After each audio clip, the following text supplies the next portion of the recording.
మరి ఈరోజు నేను అడుగుతున్న మిత్రులారా, ఈరోజు మనకి 6 పార్లమెంట్లలో శాసనసభ్యులు ఉన్నారు, పార్టీ బలంగా ఉన్నది. ఈరోజు మీరందరూ ఉన్నాక ఈ ఎన్నికల్లో మరి మనము గెలుస్తామా గెలవమా మీరు ఒక్కసారి ఆలోచన చేయండి.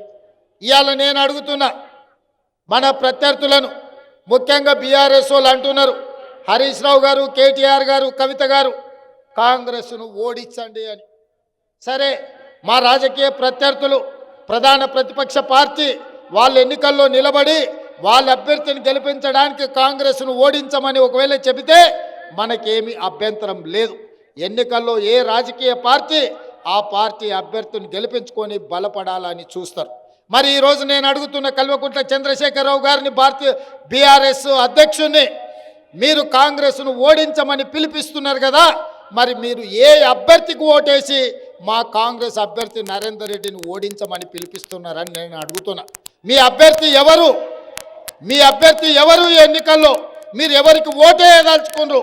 ఇవాళ ఈ ఉమ్మడి 4 జిల్లాలలో, మెదక్, నిజామాబాద్, కరీంనగర్, ఆదిలాబాదు, ఈ 4 జిల్లాలలో టీఆర్ఎస్ ముఖ్య నాయకులు 4 ఇక్కడి నుంచే ఉన్నారు.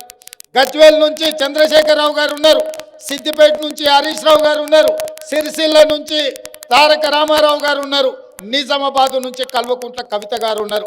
ఈ 4 ప్రాతినిధ్యం వహిస్తున్న నియోజకవర్గాలు ఈరోజు ఈ పట్టభద్రుల శాసన మండలి ఎన్నికల పరిధిలోనే ఉన్నాయి. వీళ్ళందరూ పట్టభద్రులే. నేను ఇవాళ సూటిగా అడుగుతున్న చంద్రశేఖరరావు గారిని, మీ పార్టీ, మీ అభిమానులు, మీ కుటుంబ సభ్యులు స్వయంగా మీ ఓట్లు మీరు ఎవరికి వేయదలుచుకున్నారు కాంగ్రెస్ను ఓడగొట్టమంటే అని నేను అడుగుతున్నా.